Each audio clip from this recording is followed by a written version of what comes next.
report, and really to say thank you to Director Ng for stepping into the space of finance and budget, and she asked for it, and she's been amazing at helping us navigate this space. The last thing, and she may add to this, with the consultation, and this is to the part of transparency, with the consultation of Director Ng, of County Superintendent Karen Monroe, of the staff, Senior Business Officer Hal, Interim Superintendent Devin Dillon, we have decided to engage FCMAT to look at our books. Can we define FCMAT, please?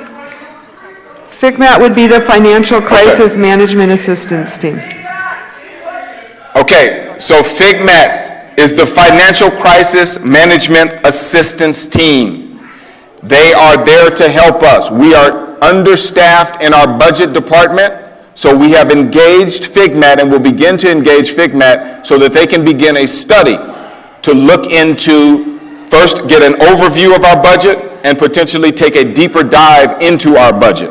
So that is going to happen in the coming days as well. We'll keep you up to date on that. Director Ng, did you want to add anything to that? No, I guess I would just say that this is our way of really proactively wanting to reach out to both the county and to FCMAT to really get gain a deeper understanding of our budget process and to work collaboratively with our staff and with our board and our partners. So this is a proactive plan. We have been in consultation with our county superintendent, Karen Monroe. We're working collaboratively all together, and so this is us working in response to formulate a plan in the name of transparency and accountability. Thank you, Director Ng. Proactivity is a spirit, and thank you for listening. I'm fired up. Y'all got me fired up with all those people coming in because, that's really what it's all about. So I appreciate that and hope that the report made sense. Like I said, if there are questions about the report, any element of it, or ways that you can get involved, please contact our staff or us directly at BOE@OUSD.org. That concludes the report. Ms. Floyd, do we have any speaker cards? Yes, Mr. President, we have 11 speakers, and of those 11, we have one district student who would like to address you. Absolutely. So I'm going to call her name first. Eleanor Rose Fife.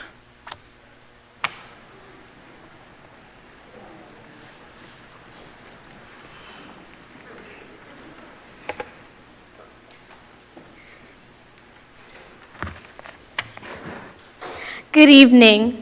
My name is Eleanor Rose, and I'm a student at Roosevelt Middle School.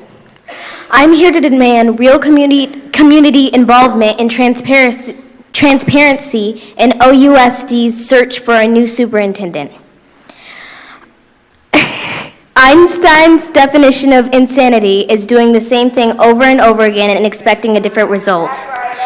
And this has been the case with the selection of numerous superintendents in the Oakland Unified School District. As a young person, I have experienced every type of education environment. I've seen that when money goes into student services instead of executive salaries, students succeed. So, I'd like to reiterate, we demand a seat at the table. You are elected by the people to represent them. We expect no less.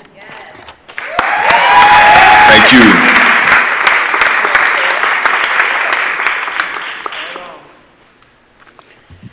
I would like to say good evening to you all, except this is not a good evening. That's right. I would say it because I was raised to be respectful, but it just is not a good evening. Hearing all the parents and teachers and students, young people expressing their angst and their anxiety has been a real wake-up call for all of us. And this evening is not good because the concern is are you really listening to the community? It doesn't seem like you're really listening to the community.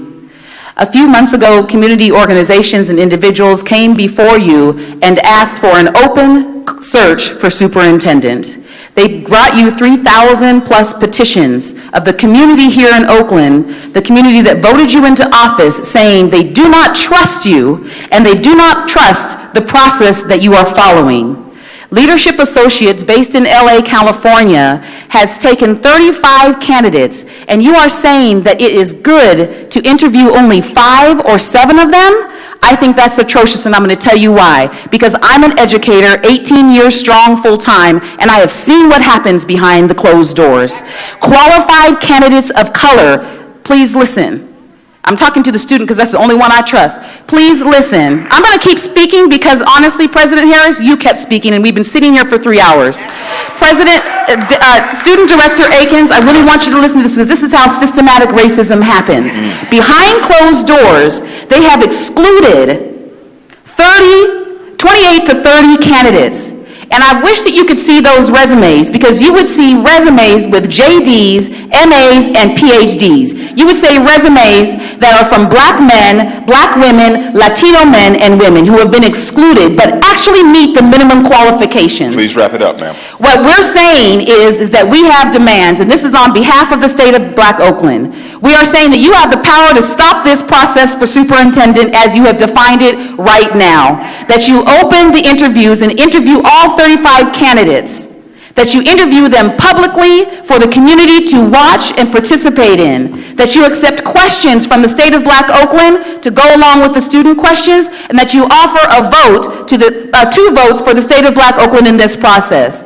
That may seem unrealistic to you to open up the interviews, but if you ask those 28 to 30 people you excluded, I bet you they'd let you televise the interview if they could just get a shot at this. Last comment, I promise. We know for fact today that 3 black men qualified for this position from Oakland, born, raised, been here organizing in the community for a long time, who are community responsive and community connected, were excluded. They got the email today. They got the phone call today. Do you feel good about this process? You should check into it. You have the power to stop it and open it up, and that's what we're demanding on the state of Black Oakland. Thank you. President Harris. President Harris. Hello, my name is Gerald Robinson. I was a student in OUSD from K to 12. I've been hearing a lot of people saying no cuts today, but that's just one thing. We need more funding as well, to be honest, because I graduated 2014. In my senior year in high school, I was a sports player as well. We had to buy our own jerseys. We drank from a water hose. We had to put turf on our own field and repair our own field. Nobody was funding anything. And how do you expect us to go anywhere like that? Also, I feel like the new superintendent that's chosen should be chosen from Oakland for Oakland, because most likely they went through that too and they know how it feels. The new superintendent, the past superintendents haven't been from Oakland and they don't know what the students go through. They don't know the lifestyle or everything, how we feel. For example, children pass away in the community all the time due to violence and everything.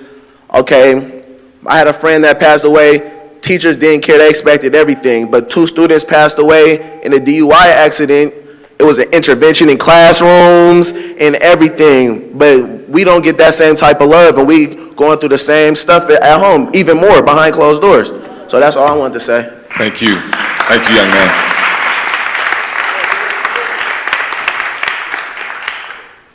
Good evening, everyone. I'll ask for all board members to please look me in my eyes while I speak. I was in my college English class, and my teacher told the whole class that everyone here, I'm assuming, hired a superintendent from Colorado who put our school district in $10 million in debt, and that broke my heart. For me to be a student, not only of OUSD, but of charter schools, I just want to say about charter schools, they're nothing but public schools with uniforms. It just breaks my heart to know that. I understand, like Mr. Harris said, y'all up here trying to do y'all best, but honestly, unfortunately, the community does not trust you to hire a superintendent who will care about us enough to really put their heart and put their all into making sure that our schools and our students are taken care of the best that they can be. And that's just the unfortunate truth. So y'all need to really reap what y'all sow. And that's just, like I said, the unfortunate truth. Y'all hired someone who didn't care about us and and flew out all his homies and party, just did his thing and just left us with nothing. And I truly do not appreciate it. None of my classmates truly appreciate it. Dr. Brown doesn't truly appreciate it. And Darius, I'm sure we're around the same age, so I'm pretty sure have friends, like you said, whose hearts are broken because they feel as if though these people, our school district, people who we're supposed to look at as people to take care of us, do not care about us. You understand what I'm saying? And that's not okay. And that's why I ask y'all to look me in my eyes and hear from the community. We're heartbroken, and we would like for the superintendent hiring policy. Chairwoman Floyd, can you please look me in my eyes? Chairwoman Floyd, can you please look me in my eyes? Sir, go ahead and finish. Your time is limited. Anyway, so SOBO is calling for the superintendent hiring process to be open because unfortunately, like I said, we do not trust you to hire someone who will have our best interests in heart. Thank you. Right on. Thank you for sharing.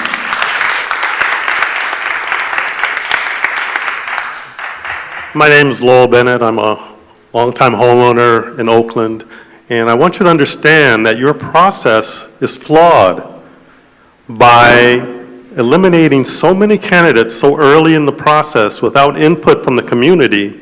You're essentially handicapping the ability of that superintendent to function effectively. He won't have the confidence of the community. He won't have the confidence of the students. You're bringing your hand-picked representatives in at the last minute on a panel. That does not give the community any input. They're essentially your representatives, not the representatives of the community or the teachers. You've got to stop now, take a step back, allow the community into the process, open the process up, call back those candidates that you have excluded so early in the process. Give the community, the teachers, a voice in this process. And do it not just for us to have a voice, but so that you don't handicap the very superintendent that you intend to hire. And you know, one excuse I've heard is that, we can't open the process up because it's a confidential process. I would submit to you that any candidate that's not willing to openly apply for the position should not be considered for the position. Thank you very much. Thank you.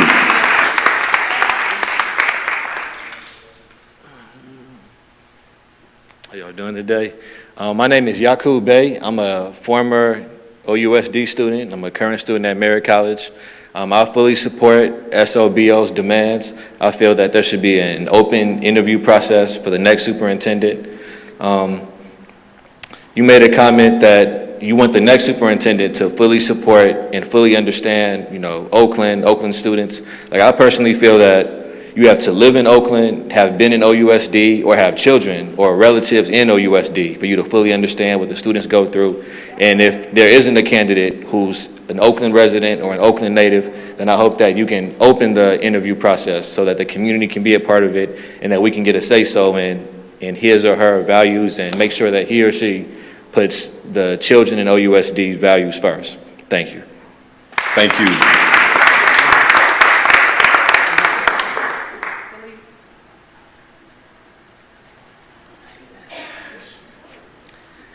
Hi, my name is Delise Monroe. I have 4 boys who are in the Oakland Unified School District.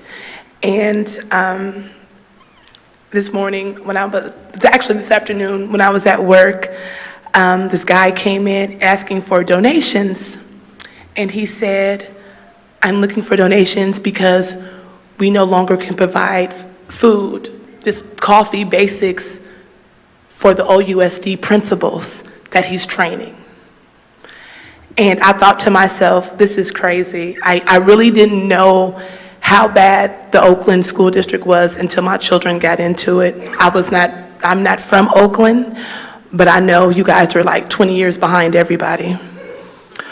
And I think it's sad, and it's just a sad thing. And everybody's talking about, we have this budget and all this, we're in this deficit. But at the end of the day, it seems like this guy came and nothing changed. Things got worse. I remember when my kids first went to school that they didn't even do homework for the first 2 weeks because they didn't have paper.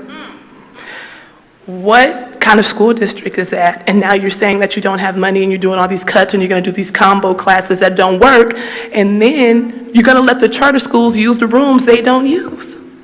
And it's like, the kids are being left behind, and especially our black boys are always left behind. They're the furthest behind. And it's like, and our black girls too, but the boys are further. So, and I think it's just sad. I think you should listen to what the people are saying. This person needs to be from Oakland, They do, because they need to understand the culture, the lifestyle, the pain, and the things our children go through. Because if they don't understand, how can you help them? All right, thank you. Thank you for your comment.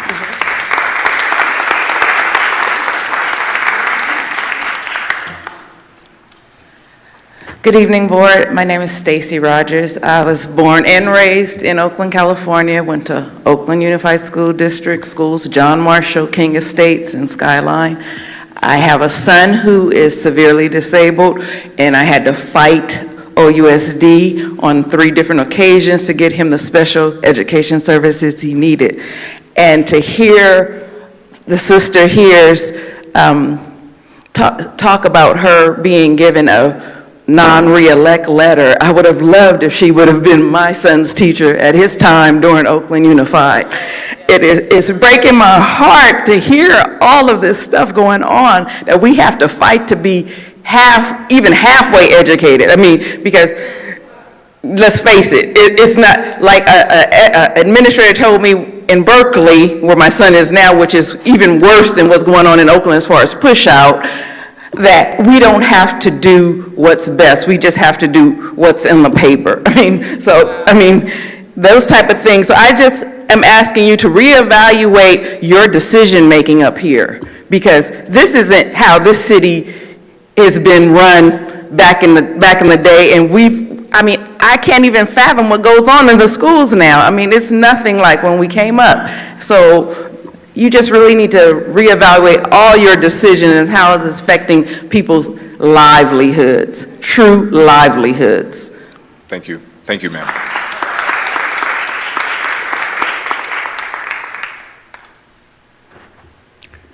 My name is Obi Tashaka, retired professor, San Francisco State community organizer, member of SOBO. I'm reluctant to come up here because this is really a farce. You're listening, you're allowing people to speak, you've already made your decision, you're not going to change. And the fact is, until the community comes in and makes the change, it's not going to happen. The problem here are many and manifold. And one is that this society has been corporatized. Everything's been privatized, including education. The huge amount of charter schools in this city are inexcusable. And the way in which certain board members have been bought through the charter school process is also inexcusable. And so you can sit here and act like you're listening, but you really aren't. And the fact of the matter is, your last superintendent was a charter school trained superintendent, the same type that has been used in New Orleans to take over the entire school district in New Orleans. And what ends up happening? Those charter schools do not perform, city budgets are raped, and school districts are done in. And so what we see here is the same process in terms of the selection of a superintendent. It's closed, it's not open, it's a game. And the game is, in the end, you'll have someone else that will come in, rape the district, and run off. The truth is, this board is responsible. The truth is, this board let this happen. And the truth is, the shame is, you're not going to do anything about it. You're going to sit here and bring in another puppet who's going to dance. Sir. I'm not finished. Sir, your time who's going to dance to somebody else's dance. And our kids are the ones